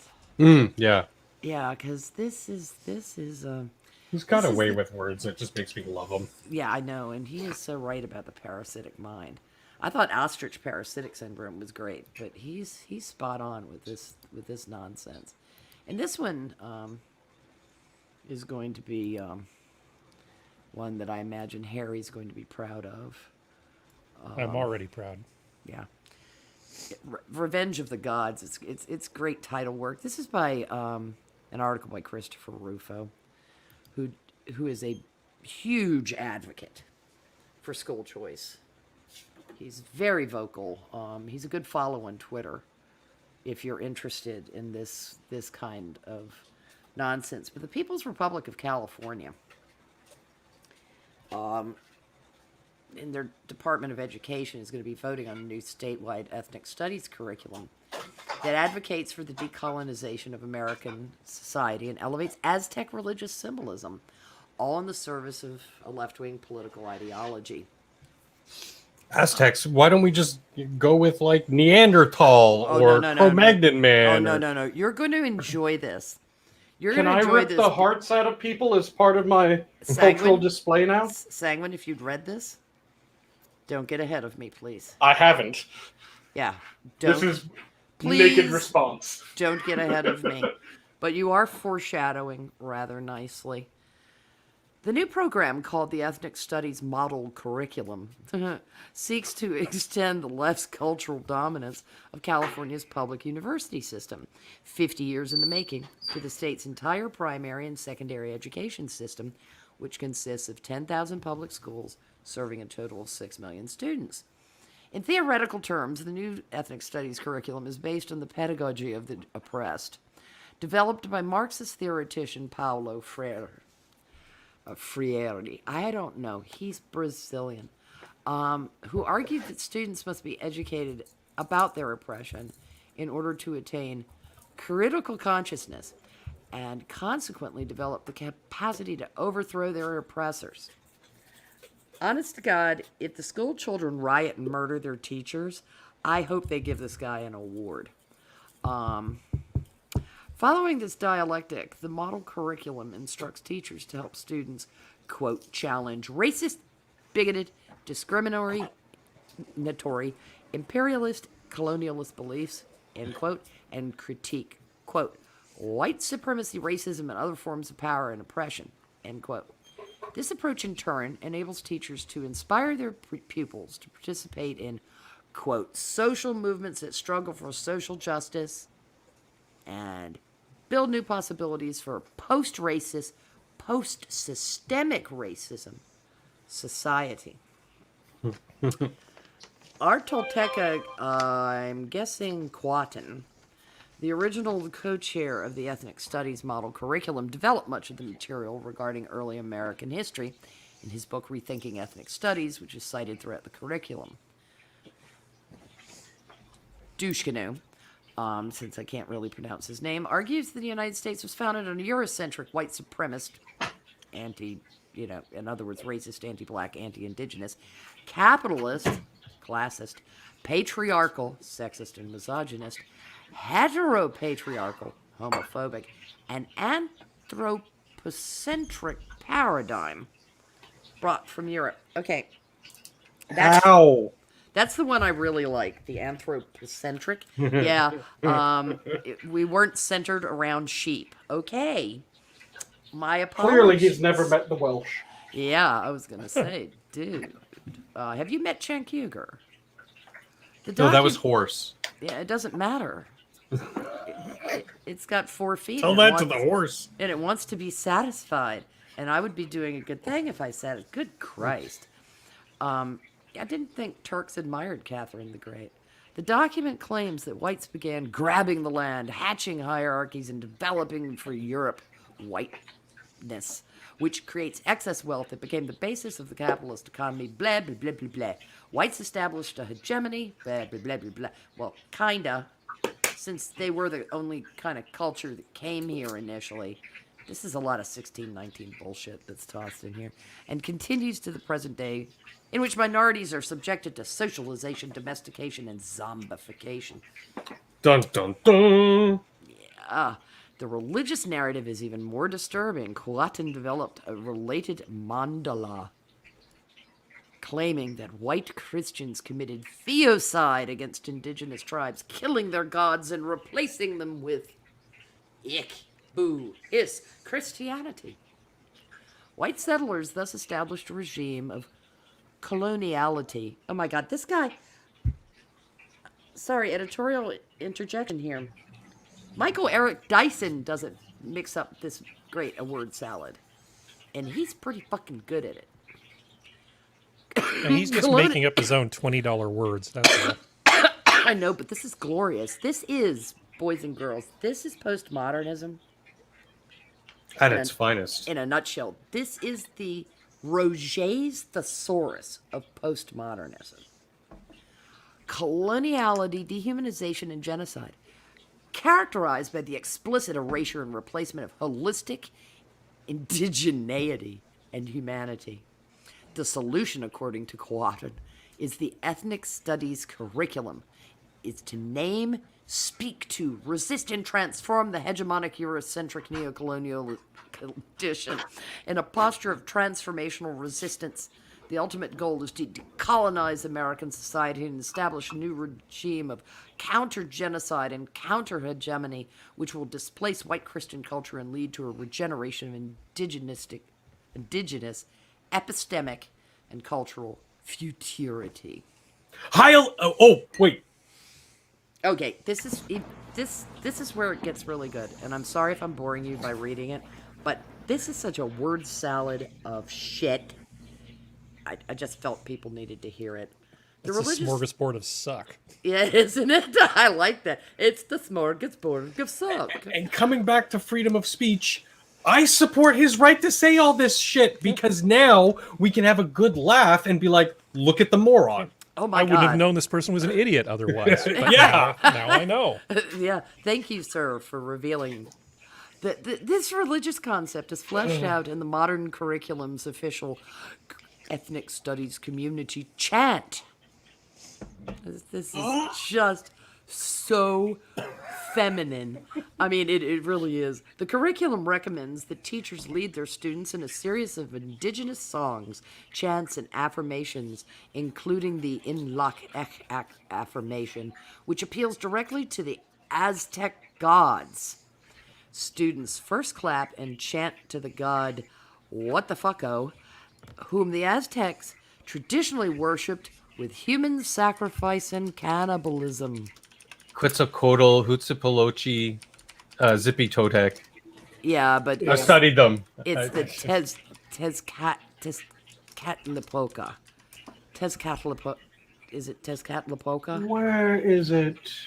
Highlight it. Tezcatlipoca, yeah. Tezcatlipoca. Yeah. I knew Quetzalcoatl, and I recognized the Huitlacoche guy. But this is great. They're going to instruct students by chanting to a god who represented the god that the Aztecs A culture that no supplicated- longer exists. supplicated by sacrificing, wait for it, children! Yep. And we're not talking like And they're going we're to... talking like prepubescent children. Oh, yeah.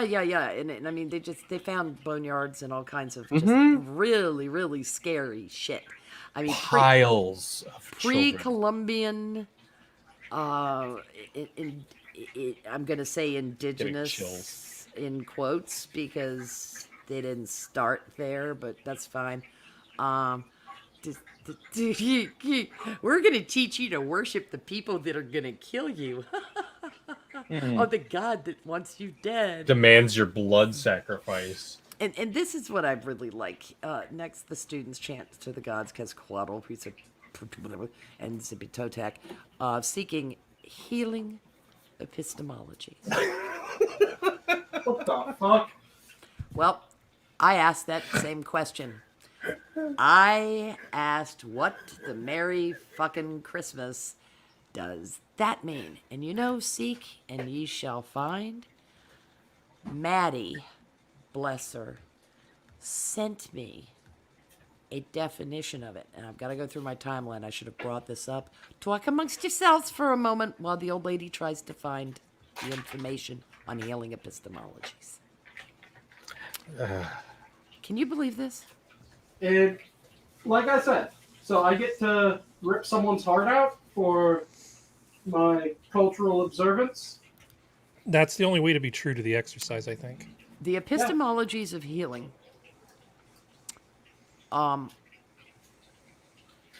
It's supposedly the epistemologies of holistic medicines and early culture medicines, like certain Asian medicines and that kind of thing that are still used, plus I guess So the shit that, this will cure cancer, by the way. It uses cordyceps. By the way, that just Ginzu knives all your DNA. Fuck you. yeah, and it's nice, but you know, we've got The junk medicine that we've thrown away because it was useless, or y- snake oil, or yeah. harmful. or harmful, yes, but you want to seek healing epistemologies in a revolutionary spirit. Huitzlopochtli, is that Hoyts. it? Huitzlopochtli? Pochli. Pochtli. Anyway, moving on. Thank I you. just make functional read stuff like this. Yeah, Whizbang in particular is the Aztec deity of war and inspired hundreds of thousands of human sacrifices during Aztec rule.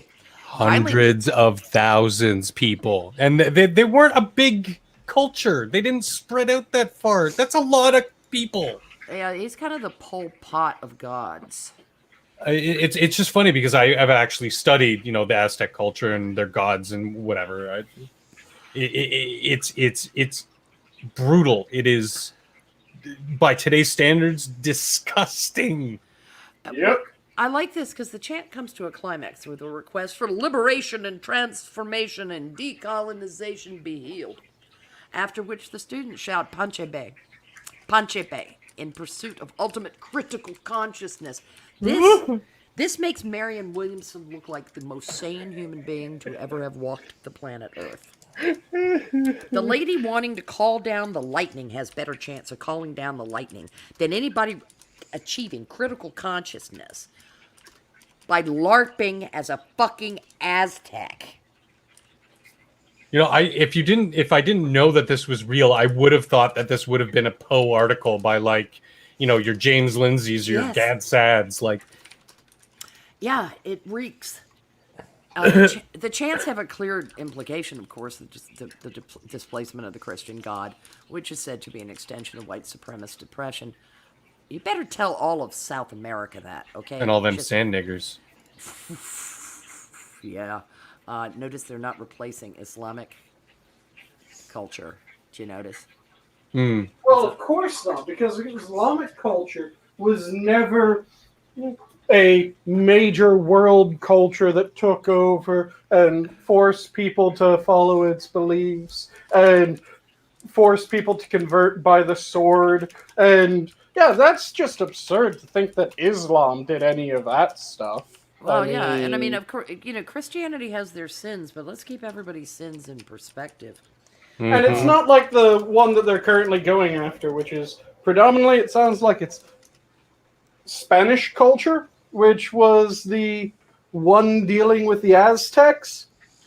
Who was it that conquered Spain for an extended period of time until the Well, Spanish they're not, though. were able to kick them out? This is a bunch of Californios that are going to LARP as Aztecs. Oh yeah, I know. Yeah. Because But the Aztec Empire really, got close to California. Not even.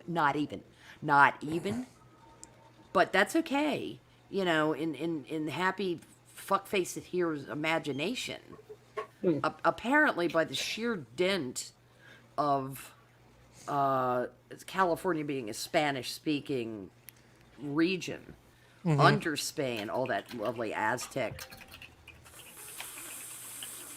hermeneutics of epistemological healing it spread up into California. I'm glad I got a laugh out of you, Harry, because this is Oh, I just always retarded. laugh when I hear the word hermeneutics. I know. I've become somewhat numb to the idea of hagiography, but Yeah. hermeneutics always still, yeah. It amuses me. So is Christopher Rufo, he's the author, right? Contributing editor of City Journal and director of the Discovery Institute's Center on Wealth and Poverty. Yeah, he is an advocate for school choice. He is an advocate. But he's just batshit insane. No. This is not his shit. He's reporting on this shit. Because his final paragraph, the State Board of Education will vote on this curriculum next week. Any sane governing body would reject it wholesale. Given the nature of California's politics, though, the board is likely to pass it. The best hope for opponents is to strike out some of the more galling material, such as the chants to the Aztec gods, and then devise a long-term strategy to push back against the public education establishment. I don't know. I would push for everything, or push against everything except for that, because that's insane enough that people will be going, what the fuck? Well, it's a violation of the First Amendment Yeah, it is. Establishment Clause, and then they're going to probably announce that it's some kind of victory that ancient Aztec religious practices of pantheistic mass murder is now a fully recognized religion, huh? Yay, we win. I don't know what you won by teaching kids chants to a god that demanded their sacrifice. And technically, it already is. Yeah, I mean, It already is a recognized religion, if I'm not mistaken. it doesn't matter. This is ridiculous. School prayer is not allowed in schools, nor should prayer chants to Aztec gods. Yeah, and nor should they be. No, and I don't want anybody singing Public school secular. extolling the virtues of Abraham getting ready to sacrifice Isaac. Then again, the interesting thing is the plug got pulled on that plan. There was that whole, pesky reformation thing coming into the modern world. Yeah, like most other religions haven't gone through. Yeah, and they're not attacking South American Catholicism, Sanguine. Mm. They're attacking Western European Protestantism because that is the hegemony of which they speak. Well, that's the big bad of the culture war. Yeah, they fuck them wasps. But the thing And their stupid Enlightenment ideas. I just find it hilarious that they're going after Protestantism while holding up a culture that was defeated by Catholics and saying that the Catholics were wrong for defeating that culture. Fuck? Yeah, they're trying to replace white Christianity, which in the United States is by and large American Catholicism, which is damn near Protestant adjacent now, and Protestantism with an establishment clause that made the country less inhospitable to Jews. That's the best way, I think, to phrase it. I mean, Washington did write a letter of welcome to the first synagogue. Yeah, and even the most atheists, most agnostics, which are growing, it's more of a live and let live. It's sort of like, yeah, okay, you believe that, but you know what? At the end of the day, we do share a lot of the same values, so you're still my brother. Yeah, and child sacrifice is not among those values. Yeah, exactly. Yeah, it's rather distinctly not. But all cultures are beautiful, mind you. Especially the ones, apparently, these idiots seem to favor the ones that have the largest boneyards. Funny that. Yeah, I mean, it's not like there was an internecine battle throughout history. The Bible's full of it. There haven't been religious wars. Of course, there have been. Christians merrily murdering each other during the Reformation and Counter-Reformation. But they can't even come close to this fucking body count. Again, especially for the physical land that they occupied and the number of people that they had within their sort of society. We're talking an anthill compared to the giant elephant graveyard standing next to it. Yeah, this is significant proportion of the population was sacrificed. Yeah. It is Pol Pot kind of numbers, and it's spooky.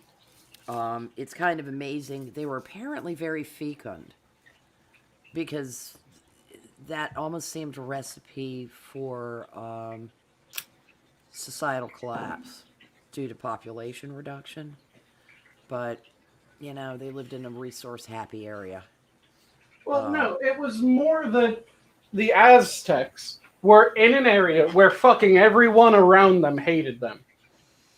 With good fucking reason. Yeah, so they were murderous motherfuckers. The Aztecs, whenever they were going, well, it's almost time for our annual festival where we need to sacrifice 100,000 people, they would just go, okay, send out and capture 100,000 people from our enemies, which is every single one of our neighbors and the people that are neighboring our neighbors and have heard. Well, yeah, it's like, the neighboring tribes would look at them and be like, look at what they do to their children. What do you think they're going to do to us? And so they had a very healthy response in saying, those people are nuts. I want nothing to do with them, and we'll treat them accordingly. Yeah. They did not have Mayans very and the high. Toltecs were not wiping out their population. Yes, No. the Self-sacrifice like that, or the Olmecs either. It's not that I recall. I don't remember any of that kind of barbarism. when the Aztecs were put down, it was not just by the 200-300 conquistadors. No, it was the 200-300 conquistadors and every other person in the region. And There were two major tribes that contributed the bulk of the help, and they fucking went in like, hell yeah, we're on board. We are going to get these murderous sons of bitches, because we like they still did lose people. Like, if families spread out too far, they would easily be captured by the Aztecs and either enslaved or sacrificed or both. Yeah, enslaved until such time as... Yeah. Well, Pretty much. now it's sacrifice time. Yeah. And God forbid if there were any children around, they'd be the first on the block. Hey, you were It the was people not that we... a good culture. You were the people that we This is pretty hard. enslaved for planting season? Looks like after planting season's done, hey, we need to make sure that our harvest is good this coming year. Let's kill those people. You were one of the groups captured for harvest. Hey, thanks for harvesting our fields. We need to thank the gods now for harvesting our fields. So get up on that pyramid over there. It's really racking my brain, Prospero, something you mentioned, like, in all honesty, why do these people, yes, I said these people, those people, tend to want to worship these murder cults, basically? They love communism, one of the biggest murder cults of our time, and they love the Aztecs. Like, what is The ultimate control. I think it's they that ignorant to think that their head won't be on the block at some They point? never read to the end of Robespierre's autobiography that ended with clank. Yeah. Okay. Fair point. I think they always think that this time it will be different. This time I will do it right. Yeah. Yeah, well, it's never been done right. Yeah, that's part of it, and vast swaths of ignorance about those cultures that they think they have been deliberately misrepresented. There's a strong belief that the victor writes the history books, and every bit of the history is completely tainted as a result. I think Especially when you have similar accounts from other tribes that were not too far off from the events of. Yeah. Harry, Look at Europe. Yes. because this will immediately affect you, and you may hear the happy chanting of we voices through compelled song and worship. Stay safe, Harry. That sounds good. What's your take On all this crap, I think if I was one of the natives, or one of the native tribes, actually from California, I'd be kind of pissed about this. I mean, if I can kind of hear the Ohlonies just going, hey, what about us? But instead, what they've done is they're doing this. It's basically Let's Talk About the Noble Savage, Part 5002. It's just horseshit. And unlike when great artists would go off and go to a beach and hang out with bare-breasted native women, I don't really see what the appeal of this whole thing is. I mean, how is going native going to get them anything? It seems like it's a rather large amount of cultural appropriation. I mean, I appreciate that in their wisdom, it may not have escaped their notice that a large number of Mexicans are mestizos. Yes. But to assume that they culturally identify as Aztec seems perverse. No. Here's the problem. This happens all the time when people try to form a group identity, right? You take something old and then you change the narrative around it to try to kind of fluff it up. So when a lot of these sort of neo-pagan types decide to go off and do witch stuff, and I don't want to be disrespectful because I have friends and people I actually care about that are involved in this sort of stuff.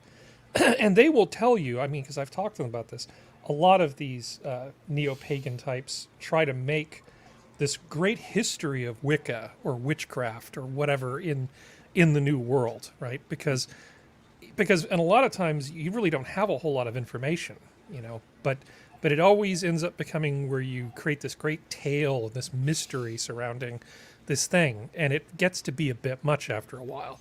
Oh, you This mean they create a mythology that actually sounds biblical? Yeah, exactly. And this is all that's going on Romanticizing here. He's trying to make a full meal out of this, and somehow draw some line between, the things that happened in North America, things that happened in Central America. And it's just there's not enough there. There's not enough skeleton to hang this much meat off of. It doesn't make any sense. It's just nonsense, and hopefully the curriculum review people will see through this. I fear they may not, because they'll be concerned about offense. And, Well, they may get shamed, like I said, by communities like the Ohlone and other native tribes from the area. It would be nice. Why the hell are we talking about Central America now? Well, it would be nice because the ethnoculture that they're striking out against did not interact with the Aztec. Well, they're also fetishizing barbarism. Yes. Yep. No, You know, I'm just speaking plainly, and I'll probably get in trouble for it. But there's so much of this. In with all the bullshit postmodern crap, there's a romantic tone to it, the way they're doing it. The brave, scrappy little Central Americans and, their traditions that were cast aside. Everybody has to do this kind of thing. And this is why I just hate group identity. Because it isn't about what you do. It's about some sort of inherited privilege or some sort of inherited pride that you have.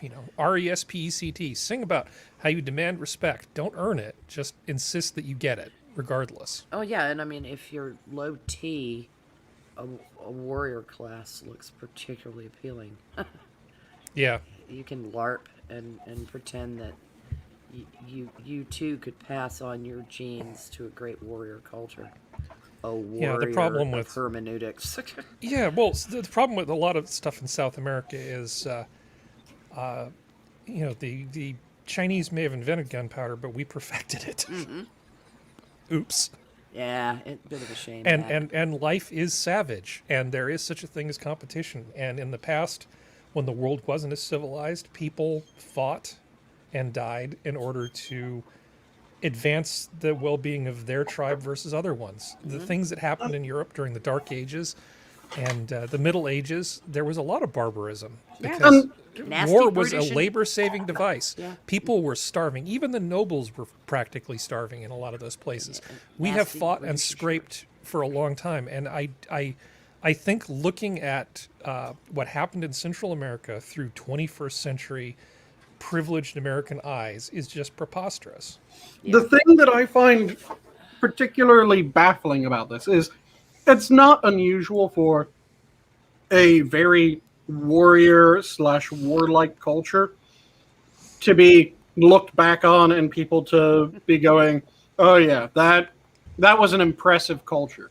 I mean, shit, I have a appreciation for Viking culture, Viking history. Yeah, you're not blood eagling people then. But I am not, nor have I ever really heard anyone look at the Viking culture and go, man, those were the days when you would sacrifice one of each of your livestock plus your captives to Odin in order to make sure that you have a good battle.